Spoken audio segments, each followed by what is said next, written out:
Y tantos cambios ha traído la píldora de planificación familiar al mundo y tantos desafíos ha tenido que enfrentar, que existe una organización dedicada justamente a promover su uso y a enfrentar a sus oponentes, entre muchas otras cosas. Carmen Barroso, de la Organización Internacional para la Planificación de la Familia, nos acompaña desde Londres. Bienvenida. Bueno, ¿qué significado tiene el aniversario 50 de la píldora? Es muy importante. Para las mujeres representó la posibilidad de libertarse del miedo del embarazo no deseado, porque el embarazo cuando es deseado es muy bienvenido, pero cuando no es deseado es un problema muy serio para las mujeres. Era a 50 años atrás y continúa siendo. Bueno, ¿y qué de lo que sucede hoy en el mundo no estaría pasando si no fuera por la píldora? Bien, hoy las mujeres tienen la oportunidad de controlar su vida y su destino y su cuerpo y pueden embarazarse cuando lo quieren. Entonces la píldora ayudó mucho con esto, ¿no? Hay otros métodos también existentes ahora, pero la píldora fue fundamental y ahora tenemos otras alternativas como por ejemplo la anticoncepción de emergencia para las mujeres que se olvidaran de tomar su píldora regularmente, pero sigue siendo muy importante que tengan esta posibilidad de hacerlo. ¿Cómo cambió la píldora la tasa de nacimientos, de divorcios y en general la participación de la mujer en el trabajo?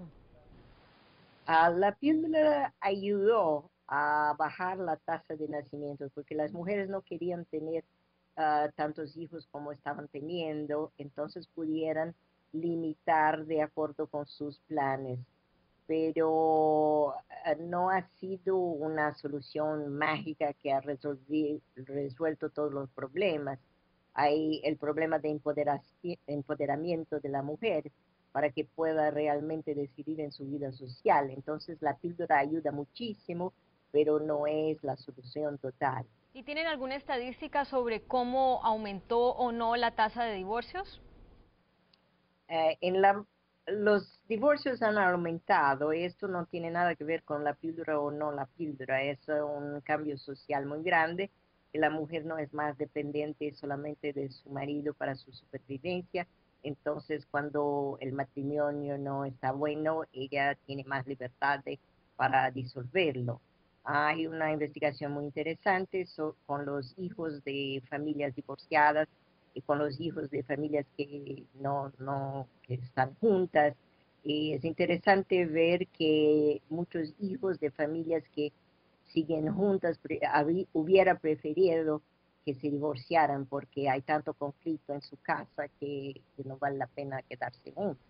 Entonces lo que vemos actualmente es una mayor disponibilidad para disolver los malos matrimonios, pero esto no ha sido causado por la píldora. Ya.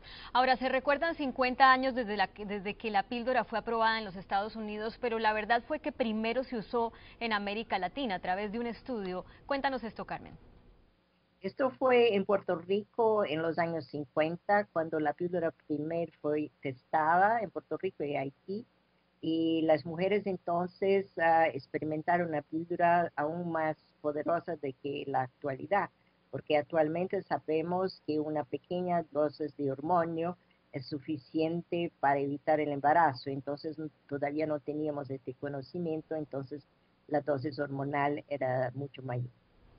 Ahora, en conversación fuera de cámaras mencionabas que aún hoy en día la píldora sigue enfrentando oposición de algunos sectores. Me ponías el ejemplo del cardenal de Guatemala. ¿Cuál es esa historia? Esto es muy triste porque las mismas personas y organizaciones y entidades que resistieron la píldora hace 50 años no cambiaron nada, continúan resistiendo de la misma manera. En Guatemala recientemente el representante de la Iglesia Católica decía que una bala y una píldora igualmente mataban, una cosa que científicamente es un absurdo. También tenemos una resistencia muy grande a la píldora del día siguiente, que ya está registrada en todos los países de América Latina, pero sigue siendo un asunto que frecuentemente lleva a controversias en tentativas de impedir el uso de la píldora del día siguiente. que es una píldora muy útil para las personas que tuvieron sexo sin prevenirse. Es mejor prevenir, pero si tuvieran sexo sin prevenirse, es mejor que tomen la píldora del día siguiente si no quieren embarazar.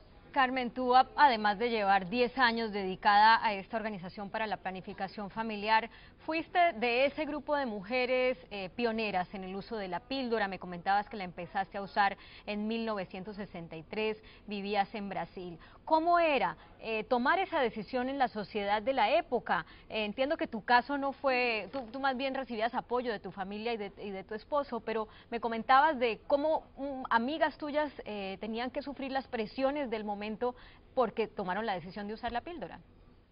Y para mí personalmente fue un acto de libertad, un acto de sentirme moderna y en control de mi vida, de mi cuerpo y de mis decisiones. Yo quería terminar la carrera de la universidad, hacer mi maestría y después tener hijos. En verdad, fui hasta el doctorado antes de tener mi hija, pero fue maravilloso poder hacerlo, también como fue maravilloso después tener mi hija.